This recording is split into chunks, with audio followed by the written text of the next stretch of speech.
गुरुदेव। ये मथुरा आश्रम का माहौली आश्रम है, जहाँ स्वामी जी महाराज यहीं आते थे। रोज़ गाड़ी मालिक की निकलती थी चारों तरफ और सेवादारों को दर्शन देते थे। मालिक रात में भी आ जाया करते थे कभी कभी, और कभी दिन में भी आते थे। स्वामी जी बहुत सेवा कराते थे यहाँ। यही वही माहौली है, माहौली आश्रम है। तो यहाँ के बारे में थोड़ा सा बताएंगे बाद में। ये स्वामी जी यहाँ बैठते थे, स्वामी जी। ये पुरानी स्वामी जी की कुटिया थी माहौली आश्रम में। यहाँ स्वामी जी की कुर्सी पड़ी रहती थी और छप्पर की एक कुटिया बनी रहती थी मालिक की। ये वही जगह है। आज यहाँ पे इस तरीके से है। मालिक का ये अंदर टॉयलेट वगैरह था इधर। तो अब इधर टेंट वगैरह लगे हैं। तो ये पूरा मालिक यहाँ घूमते रहते थे, भ्रमण करते रहते थे स्वामी जी महाराज। जय गुरुदेव। ये मथुरा दरबार का माहौली आश्रम है। यहाँ स्वामी जी महाराज खूब सेवा कराते थे और रोज़ मालिक की रात में दिन में कभी भी 12 बजे 1 बजे गाड़ी निकलती थी। ऐसे सेवादारों से मिलते थे। तो 2 गुरु भाई यहाँ सामने रहते थे। ये छप्पर की स्वामी जी महाराज की कुटिया बनी हुई थी। तो कभी कभी मौज हो जाती थी तो मालिक यहाँ पे बैठते थे, सेवादारों से बात करते थे। एक कुर्सी पड़ी थी, जो तस्वीर बड़ी एक स्वामी जी की देखी होगी कि वो बैठे हुए हैं छप्पर की कुटिया में, तो यही थी वो। ये अब क्या है, थोड़ा सा बदल गई है यहाँ, काफ़ी समय हो गया। तो एक बार की मैं बात बता रहा हूँ। यहाँ 2 गुरु भाई थे, कोई लगभग उनकी ऐसे ही कोई 60-65 की उम्र थी। तो इतनी उम्र के 2 गुरु भाई रहते थे यहाँ पे, रात दिन रहते थे। वो इधर लखीमपुर खेरी के साइड में के थे। लखीमपुर खेरी जिला लखीमपुर खेरी का या सीतापुर, यही 2 जिले में थे वो। तो एक बार ऐसा हुआ, ये इधर माहौली गांव है और इधर सामने पाली खेड़ा है। तो उसी नाम से ये आश्रम भी पड़े हुए हैं। सड़क के उस तरफ तो है बाहर पाली खेड़ा, और सड़क के इस तरफ ये माहौली आश्रम कहलाता पूरा। तो ऐसा हुआ, रात में सेवादार यहाँ पे थे।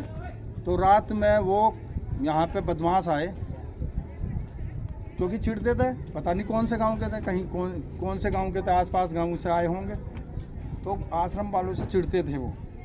तो उन्होंने क्या काम करा, उस समय पे मिट्टी के तेल से वो खाना बनाते थे यहाँ पे, जो सेवादार रहा करते थे और भजन करते थे, और मालिक भी यहीं दर्शन देते थे उन्हें।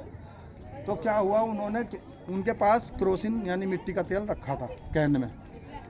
2 कैन थी, कोई 5-10 लीटर तेल था। तो उन्होंने क्या करा, उन्होंने बहुत उन्हें मारा और फिर वो मिट्टी का तेल उन गुरु भाइयों के ऊपर डाल दिया। उनका इरादा ये था कि इन्हें जो है जला के मार दिया जाए। तो स्वामी जी महाराज परम संत बाबा जय गुरुदेव जी की जो सेवा में हो, और मालिक के नाम पे वो रात में यहाँ पड़ा है, दिन में भी सेवा में लगा है, तो ऐसा कैसे हो जाएगा। तो उन्होंने क्या करा, वो उन पे मिट्टी का तेल पूरा पलट दिया। 2 जो गुरु भाई थे वो बस, और हाथ पैर बांध दिए उनके।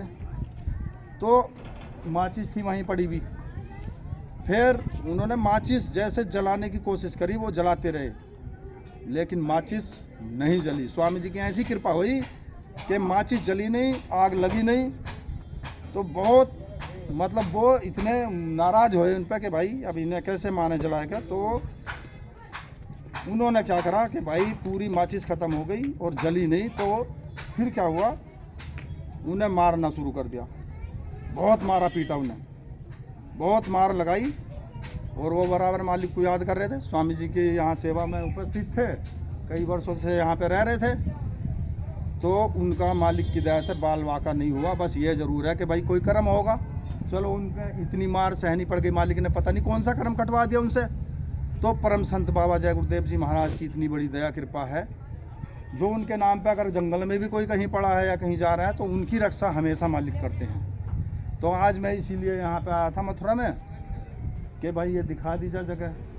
तो यहाँ पे ऐसा हुआ था। उन्होंने खुद मैंने खुद पूछा था उनसे, गुरु भाइयों से। उन्होंने खुद अपने मुख से मुझे ये घटना बताई थी, तब मैं आपको ये बता रहा हूँ। तो वो छोड़ के चले गए थे, उन्हें मार पीट करके खूब चले गए थे, क्योंकि और कोई चारा नहीं था। बुद्धि घुमा दी स्वामी जी ने, और दूसरी तरह से उनकी जनहानि वो नहीं कर सके, बस मारपीट कर चले गए थे। तो ऐसी मालिक की दया कृपा है, आग से तेल से भी वो नहीं जला पाए स्वामी जी महाराज के भक्तों को। तो जिन पर मालिक की कृपा होती है और पूर्ण समर्थन मालिक के चरणों में जिनका है, उनकी सदा रक्षा होती है, सदा मालिक संभाल करते हैं। तो हमारी सभी से प्रार्थना है कि मालिक का एक निशाना लगा के जो भी साधना करेगा उनकी सदा रक्षा होगी। जय गुरु।